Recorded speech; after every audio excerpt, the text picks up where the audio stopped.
Hi friends, welcome to our channel. இன்றைக்கி நம்ம ஒரு இஃப்தியார் ரெசிபி தான் பார்க்க போகிறோம். ரொம்ப சிம்பிளான செம டேஸ்டான டிஷ் இது.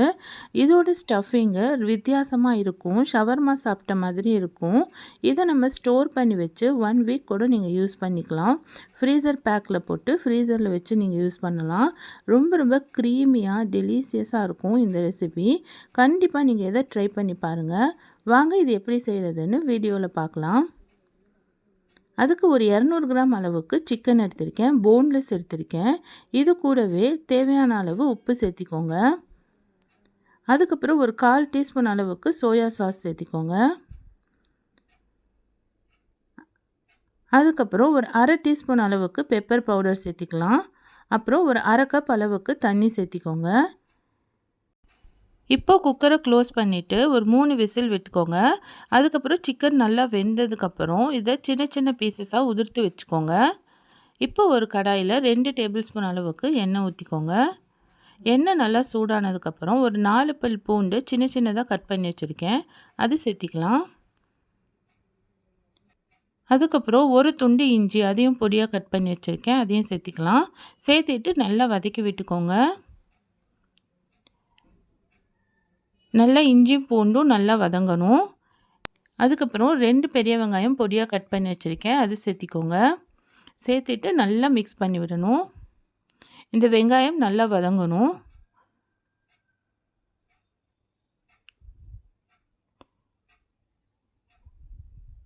இந்த அளவு வெங்காயம் வதங்கினதுக்கப்புறம் ஒரு 1/2 டீஸ்பூன் அளவுக்கு உப்பு சேர்த்திக்கோங்க. அதுக்கப்புறம் ஒரு 1/2 டீஸ்பூன் அளவுக்கு சில்லி ஃப்ளேக்ஸ் சேர்த்திக்கலாம். சேர்த்திட்டு நல்லா மிக்ஸ் பண்ணி விட்டுக்கோங்க. அவ்வளோதான், இதில் எந்த மசாலாவும் சேர்த்த போகிறதில்ல.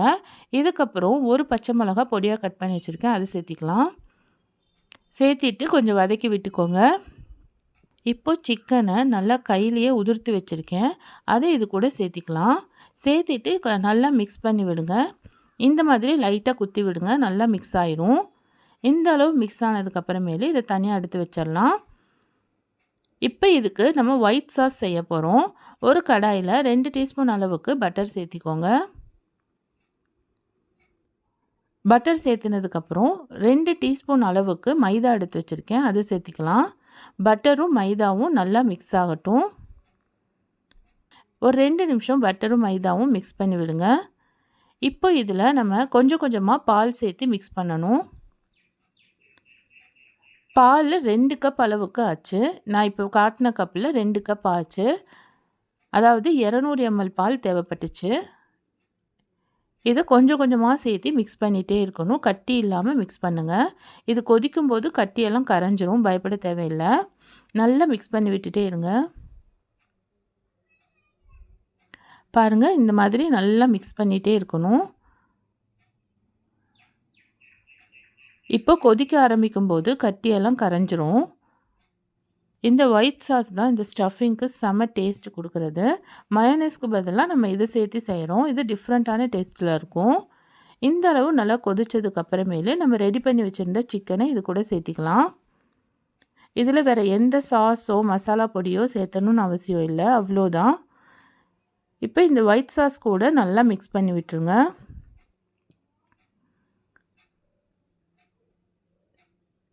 ரொம்ப கெட்டியாக தெரிஞ்சிச்சுன்னா 1/2 கப் பால் எக்ஸ்ட்ரா ஊற்றலாம், ஒன்றும் பிரச்சனை இல்லை.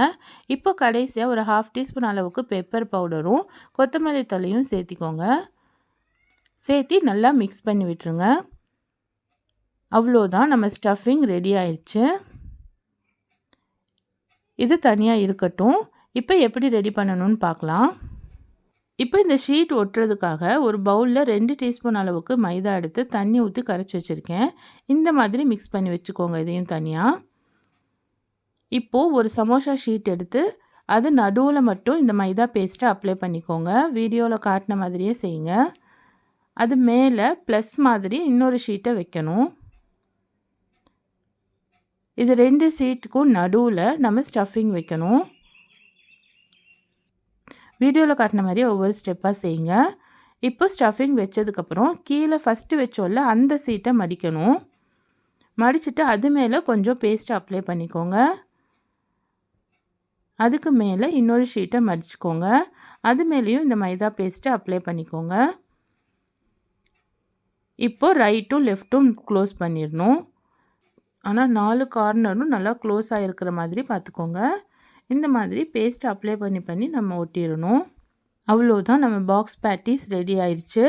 இதை நம்ம அப்படியே எடுத்து ஒரு ஜிப்லாக் கவரில் போட்டு ஃப்ரீசரில் ஸ்டோர் பண்ணி வச்சுக்கலாம். 1 வீக் கூட நீங்கள் வச்சு யூஸ் பண்ணலாம். இந்த சமோசா சீட் எல்லாமே ரெடிமேடாக வாங்கினது தான். இது வந்து பிக் பாஸ்கெட்லேயும் இன்ஸ்டாமார்ட்டில் எல்லாமே அவைலபிளாக இருக்குது. இப்போ அதே மாதிரியே இன்னொரு பாக்ஸ் நான் வந்து ரெடி பண்ணுறேன் பாருங்கள். இந்த ஃபஸ்ட்டு லேயர் க்ளோஸ் பண்ணக்கூடாது. க்ளோஸ் பண்ணால் நமக்கு பிரிஞ்சு வந்துடும். அதனால் ஃபஸ்ட்டு நம்ம வச்சோம்ல அந்த சீட்டை தான் நம்ம வந்து க்ளோஸ் பண்ணணும். அதுக்கப்புறம் வச்ச சீட்டை க்ளோஸ் பண்ணக்கூடாது. இந்த மாதிரி மேலே மைதா அப்ளை பண்ணி இந்த மாதிரி பாக்ஸ் ரெடி பண்ணி வச்சுக்கோங்க. ஃப்ரீ டைமில் நம்ம இதை ரெடி பண்ணி ஃப்ரீசரில் வச்சுட்டா கூட போதும். இப்போ ஒரு கடாயில் ஆயில் போட்டுக்கோங்க. ஆயில் நல்லா சூடாகட்டும். இப்போ நான் ஒரு 10 நிமிஷம் மட்டும் ரெடி பண்ண பேட்டிஸை ஃப்ரிட்ஜில் வச்சு நான் எடுத்துகிட்டு வந்துட்டேன். அதை இப்போ பொரிச்சிக்கலாம். இப்போ சூடான எண்ணெயில் போட்டு நல்லா கோல்டன் ப்ரௌன் ஆகிற வரைக்கும் நம்ம ஃப்ரை பண்ணி எடுக்கணும். இஃப்தியார் டைமில் சூப்பரான ஒரு ஸ்நாக்ஸ் ரெசிபி. ரொம்ப நம்ம எப்போ பார்த்தாலும் வடை பஜ்ஜின்னு சாப்பிட்றதுக்கு பதிலாக இந்த மாதிரி ரெடி பண்ணி கொடுங்க. ரொம்ப விரும்பி சாப்பிடுவாங்க. உள்ள ஸ்டஃபிங் வெந்து தான் இருக்குது. மேலே இருக்கிற ஷீட் மட்டும்தான் வேகணும். ஒரு 2 நிமிஷத்துலேயே இது வந்து ஃப்ரை ஆயிரும். டக்குன்னு போட்டு பொரித்து எடுத்துடலாம். அவ்வளோதான், சூப்பரான ஸ்நாக்ஸு.